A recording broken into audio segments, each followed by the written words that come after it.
Harimi, harimi, al tirai, harimi, al tirai.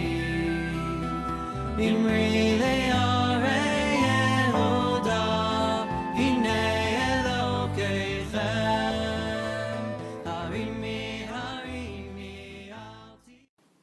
Hello. Hope everyone's doing well. It's been a while since we learned Pirkei Avos with Rabeinu Yonah, but let's begin right where we left off.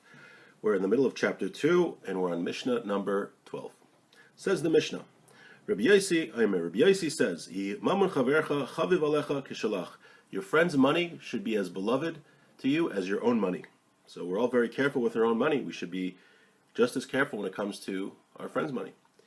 And prepare yourself to study Torah. It's not an inheritance for you. We'll see what that means in a minute. And all of your deeds should be for the sake of heaven. You should have pure motivations when you do your deed, when you do things. Okay. Now, usually that doesn't mean that, let's say, if you have a choice, should I do a mitzvah for the right reasons or not do a mitzvah at all? Usually we say that you should do a mitzvah for the wrong reasons, because eventually you start doing a mitzvah for the right reasons. But ideally, all of a person's actions, not only mitzvahs, should be for the sake of heaven, should be to honor Hashem. Okay, let's see what Rabeinu Yonah has to say. Your own money, your friend's money should be as beloved as to you as your friends. To do what your friend wants with the money. You shouldn't just spend his money without thinking about where it's going. Haskein atzmecha lilmod Torah. Prepare yourself to study Torah. What does this mean? Haskein atzmecha b'midos tovos. You have to prepare yourself with good midos, good character traits. So that you will learn Torah and get to a level of piety. Like we say, a ignorant person cannot be pious.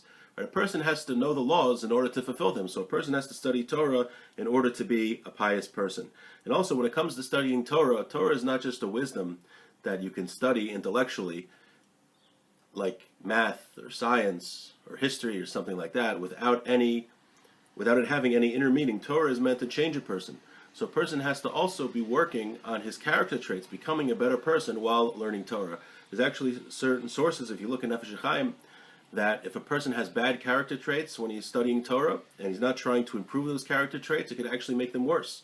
So when a person is studying Torah, he has to also be working to acquire midos tovos, good character traits, to be a humble person, to be a giving person, because Torah is not meant to just be a purely intellectual exercise. That is a big mistake. It is a spiritual wisdom. It's a way for us to get close to Hashem. This is what King Solomon said, Olav Shalom. Ra'amos la'avil chachmos bashar liyiftach piu. To a foolish one, wisdom is an unattainable gem. He will not open his mouth at the gate. Roitzelimer. What does that mean? Ki avil, a foolish person. A chachma elav rachok v'gavo gavo means ana. For a foolish person, wisdom is very difficult to get. It's very far away from him. Ubashar, in a gate. Shehu makom sheposkin shemes hadin u'medabrim b'Torah. The gate, when we use the gate in here in Mishlei, is quoting Proverbs here from King Solomon. When he refers to a gate, the gates were where they would paskin, where they would decide Jewish law. So a fool has no ability to participate in that conversation because he hasn't learned Torah. Yachsim piyu, his mouth will be closed. Ki lo yeda lahashiv. He has no way to answer. He doesn't know anything. He sees two Torah scholars deciding a Jewish law. The fool can't answer. He has nothing to say. Then the verse continues. We're in the same. This is continuing from the last verse, which we mentioned in Mishlei, which we mentioned in Proverbs. Mechashev lehareya lo bal mezimos yikro. One who thinks to do evil will be called a master of wicked designs. Let's see what that means. Kleimer, Rabeinu Yonah says that means Shalot Timer. You shouldn't say b'shvil she'ein das ha'avil soivel lo nischakim b'mei she'ein lo svar ladas chachma. This fool, these certain people, you shouldn't say that the reason they didn't study Torah is because they don't have the intellectual ability. Why? Because we see the same people that claim that they don't have the intellectual ability to study Torah, that they are very creative when it comes to doing evil to people. Until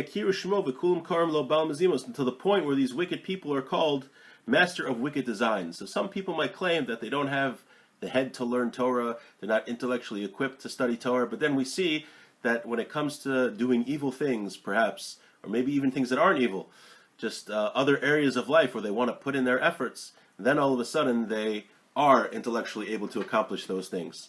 Right? Hashem gave us a brain, and some people are more intelligent than others, but whatever level of intelligence we have, we could study that level of Torah.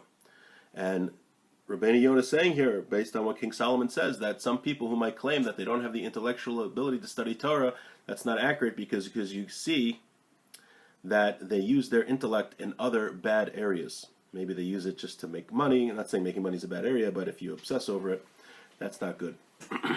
Okay. What's the real reason this person doesn't recognize the wisdom of Torah? Because the evil in his heart. Now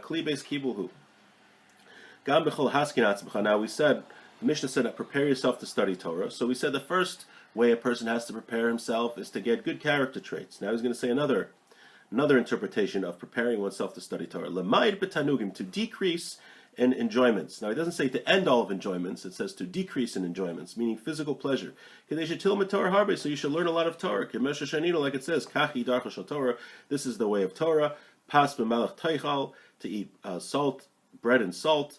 Umayim b'mesura tishteh, to drink a limited amount of water. V'al haaretz tishan, and to sleep on the ground. V'chayit tzar tichya, to live a life of difficulty. V'torah tehei amal, and the Torah you will delve into.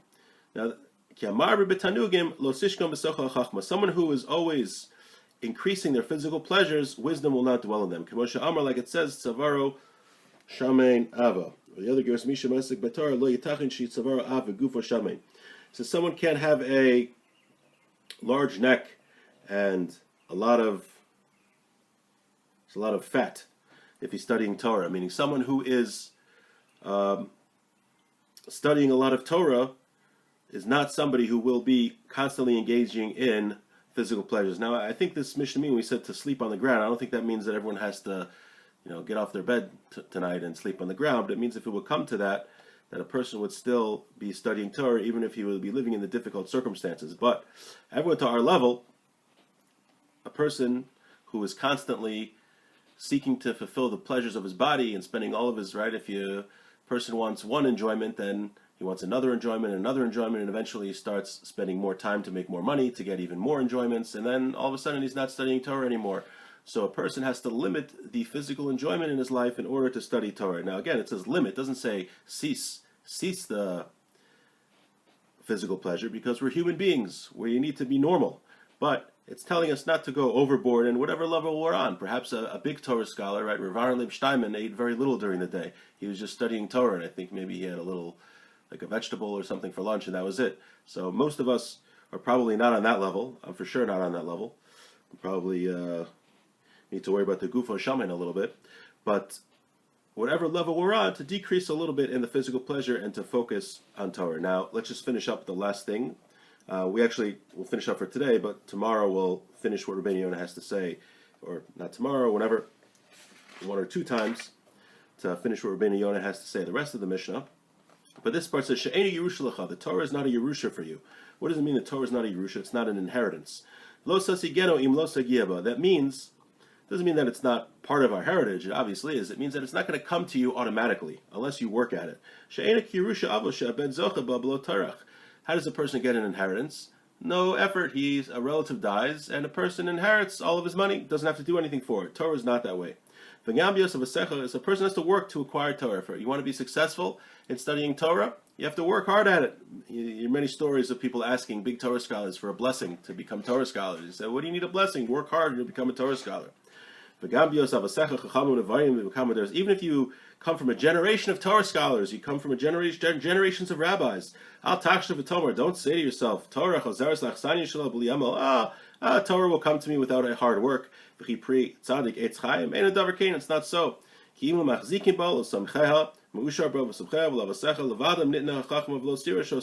It has to come. We have to grab onto Torah for it to stay by you. You can't just assume that it's going to be an inheritance and you'll get it automatically from your forefathers. If you want the Torah, go acquire it yourself with your hard work.